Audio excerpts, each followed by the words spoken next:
Thank you. Right. Look, can I start off by acknowledging the traditional custodians here in Cairns and surrounding country. Being from Moreton Bay, we have the Cubby Cubby, Jinnabburra and Turrbal people. So I'd like to acknowledge our traditional custodians and pay respects to elders past, present and emerging. I also want to thank and acknowledge Dom and the team. Dom, Luke, Sharon, Rachel, Nell and TJ have done a fantastic job in putting on this conference. So please, great support. So as everyone's said, the Mayor of Cairns said last night, 91% of Cairns small businesses, of businesses in Cairns are small businesses, 97% for Moreton Bay. We're about 500,000 people, 32,000 businesses, but 97% are small businesses. So really large percentage. And that's a big motivation for being a small business friendly council. We really want to support our small business community. Importantly, and the statistics, it can be hard to find it for your city or region, but 60,000 jobs and about 5 billion plus in GRP, gross regional product, is what it means for Moreton Bay. So it's really important, but I think the key message, and I was really pleased to from Dom and from speakers, these small businesses are the lifeblood of the community. And I don't think they get enough credit for, sponsoring the under-12 netball team or providing the sausages for the under-8 AFL team or rocking up as volunteers at a Chamber of Commerce. So they are amazing. So we're a very proud small business friendly council. And what I'm here to talk to you about is getting buy-in inside council. So this is my definition of how you get buy-in. Just do that, you'll be fine.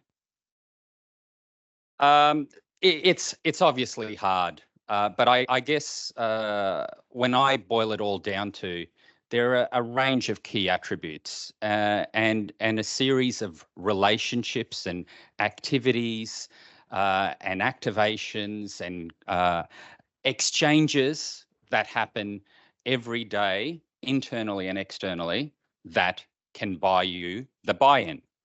And if you're not working on it all the time, you're going to be left behind. And Dom said something that I wrote down earlier. She used the term to help you be more small business friendly council. And I wrote down that it's an ongoing journey. We may have won an award and we're really proud to win that award. I can tell you with some of the challenges I've had in the last 48 hours, I don't feel like the most small business friendly council at times. Because it's a journey and there is no finish line. Just when you think you've got it all worked out, along comes a regulation, a form to complete that you didn't know existed.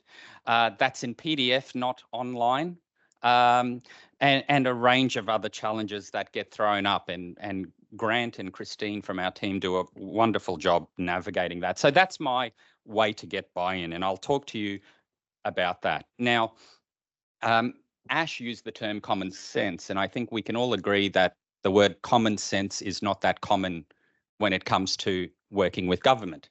And it is amazing, and I love, Nairi, your story and the journey and everything you outlined there. I absolutely love that.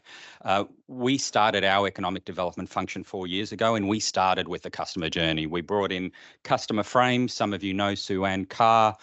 She did a Kickstarter program, and that really helped us with the personas, with the customer journey and what we were trying to achieve. We built an internal customer relationship management plan.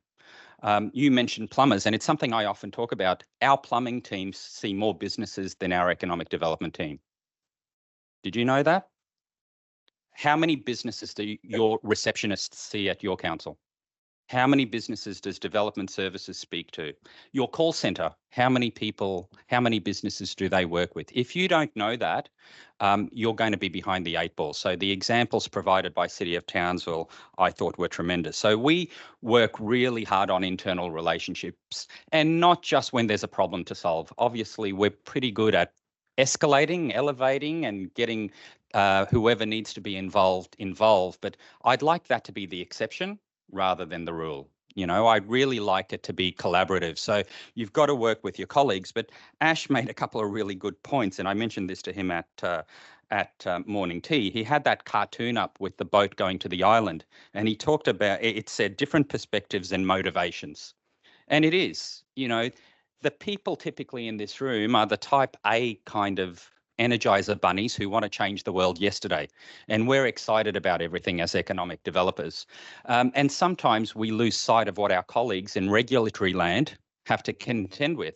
And we are trying to put a square peg into a round hole. And you know what? Only a round peg can go into that round hole sometimes. And we don't like that. So, you have that meshing of the mind. So building relationships, understanding, talking, getting face to face, getting up front. So we do a lot of morning teas with our colleagues. We try to break bread as much as possible to build productive relationships so that when the shit hits the fan, we can be, really direct with each other, but we're always supportive. And my golden rule is outside my organization, my colleagues are champions and they are the best in their field. Inside, we can go as hard as we want. So you've got to back up your colleagues. You've got to back up your colleagues. Development services, public permits, whatever the case may be, you've got to back up your colleagues. Doesn't mean you don't acknowledge that we make mistakes. I think too often governments say we're wonderful. We're not. We do our best, though. The people who work for local government are so passionate about their local community, always trying to do the very best. So for me, as I said, make sure you know those key chokeholds, those key points, and you've got the relationships. And it's not just the manager. Every single person in economic development's got to have those relationships. Ash also talked about symptom versus problem. So our approach in everything we do is what problem are we trying to solve? And it's often obviously from a business perspective, what problem are we trying to solve? I don't know that. How are you going to solve it? You're going to design it wrong. And you're not going to design it with buy-in. So really important. But if you know what problem you're trying to solve, do you have the data and insights to back it up? And it's great. We've got Neighbourlytics presenting later. So for us, I make sure the team has got all the tools in the toolbox because I don't want excuses. So we've got, credit card spend, we've got mapping, our CRM tells us how many businesses are in a specific location. So when we go to our colleagues, we can actually say why the public space permit is needed in that spot because there's 24 businesses in that area. And if we get an uplift in visitation, that might be an extra 25 that weekend of trade. It's a lot of coffees, as Nairi said. So data and insights, your colleagues don't always have this information. They don't always have access to that information. Make their life easier.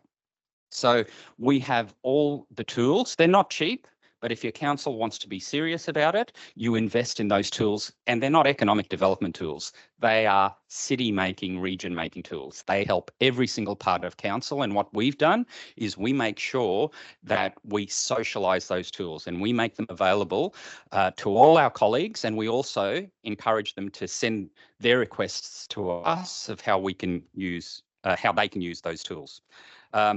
KPIs and targets. I've got a few former colleagues in the room. They know I love my KPIs and my targets and my reporting. And that's because when we talk to the small business community and the business community in general, it means that we're talking their language. So businesses love it when we talk their language. So again, those times Nairi put up about Townsville, couldn't agree more. I always say, as was summed up, help them on the journey or give them a fast no. That's the two things. And a fast no is okay. I always say we're not going to approve everything and we're not going to solve everything. So tell them no and save a lot of time, energy and effort and angst for everyone. But KPIs and targets, I always add targets because lots of people think they have KPIs. They've got measures. They're not KPIs. And very few people have targets. Targets are the guardrails. If you don't have targets, you might get your KPIs, you might not. If you have targets, you know exactly what you're aiming for and what you need to be achieving. Really importantly, though, and I think a number of you who've done EDA workshops with me have heard me labour this point. In government, you need a head of power. If you don't have a head of power, other parts of council will not help you. I'll say, I'm busy. Thank you for your inquiry. Come back to me when I'm not busy, which is 2073. So when I got to Moreton Bay, not only did we have an economic strategy, but we developed action plans, all endorsed. We put in a whole bunch of policies, whether they're investment incentives policies, whether they were local business finance assistance policies, a whole range of policies and directives. Don't forget those lovely directives. And trust me, I'm not a policy kind of guy, but I know if you don't have these things, you ain't getting nothing done. So the head of power is so important. And the Small Business Friendly Council charter is a head of power. Remind your council, hey, you signed up to this, earn it. We've got to show we're meeting our requirements. So that the head of power is just so important.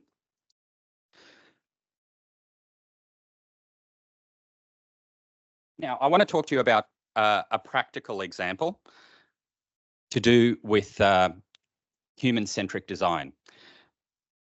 We have an economic grants program for our chambers of commerce and industry. I love chambers of commerce. I understand not every council does. I don't know why you wouldn't, frankly. They connect your business community. Our chambers and industry groups have got about 1,500 members. They help us achieve our bigger, bolder, brighter goals in our economic strategy. If they do what they do well, it means I don't need to. They are. It's a great resource. So we put together a $100,000 economic grants program. We launched it in 21. And it was all about our economic strategy. They have to match it, et cetera, et cetera. The submissions were, to be honest with you, because we just said apply for a grant. The submissions were average. They're repetitive. I'll have a website, thanks. And we're going, yeah, but how's that contributing to economic outcomes? And we realized that we actually had them. We hadn't worked with them. We hadn't done enough of the process that Ash talked about or that Nairi outlined. So we went back to what's the problem we're trying to solve. The problem we were trying to solve is we want our economic strategy to be a multiplier. We want the chambers of commerce doing programs that support their members and the business community. We want them to be advocates. We want the businesses to be better educated, capacity built, better informed, making better decisions, et cetera, et cetera.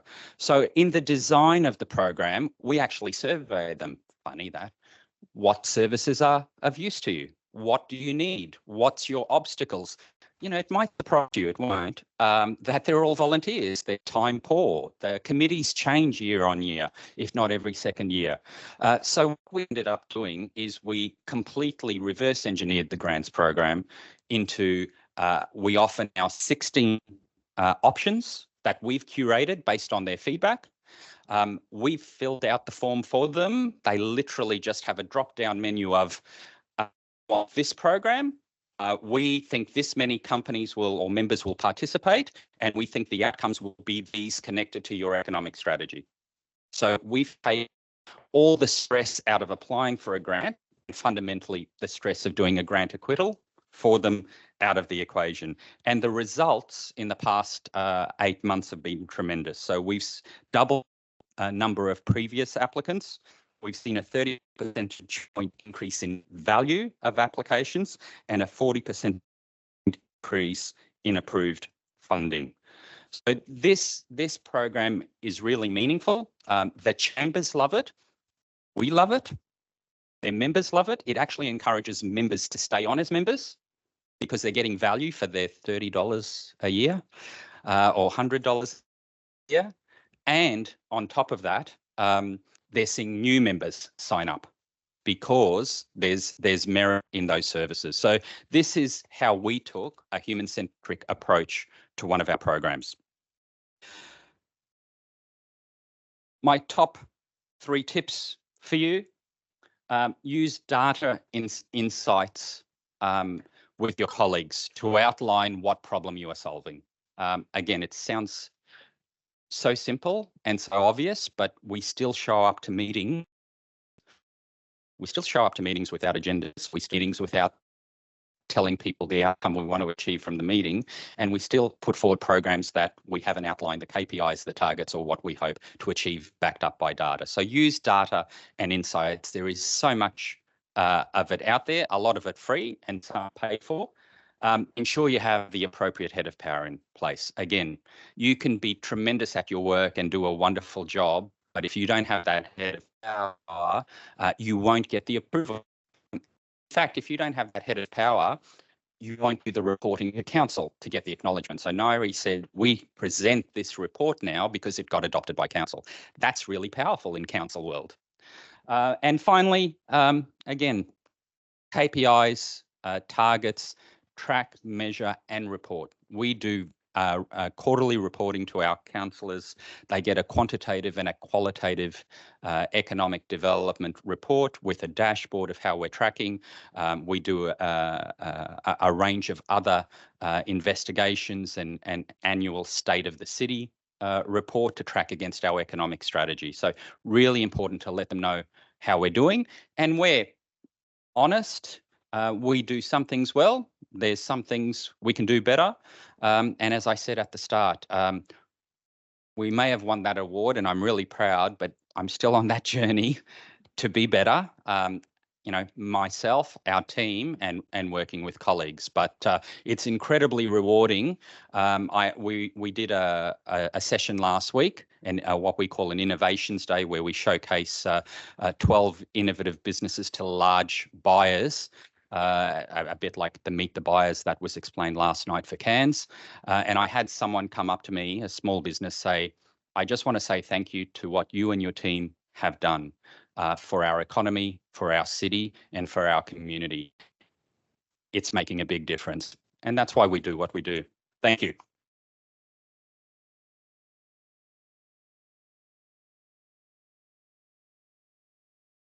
Great, thanks, Paul. And I think one of the things that stood out there for me is we often in our roles in economic development spend a lot of time investing in those external relationships, but it's equally important to invest in the internal relationships and make sure we're achieving the win-win for the whole of council, because that's when everyone succeeds.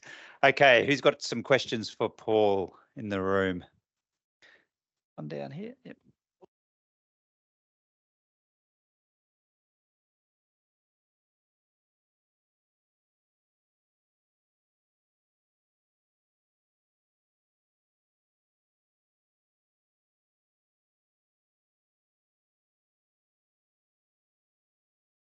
Yeah, look, more unknown. So there is no shortage of action plans and et cetera in council, right? Every area's got that.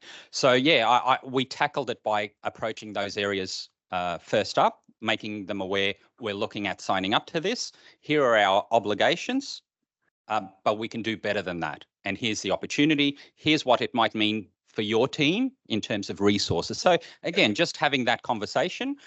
Some were worried, some didn't like it.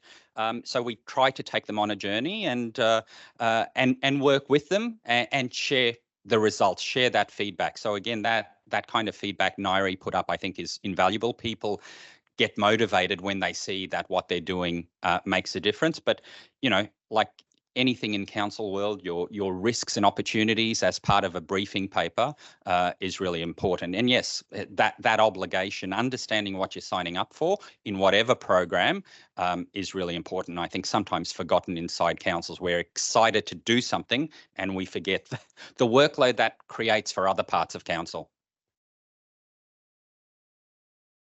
Any other questions for Paul? Yeah, got one down here.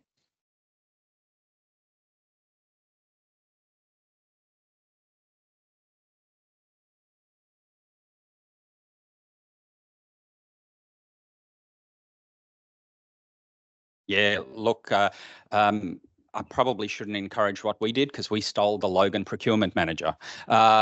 So that's what we did, and it's worked out tremendously well for us. She is brilliant. She's not available, Francis.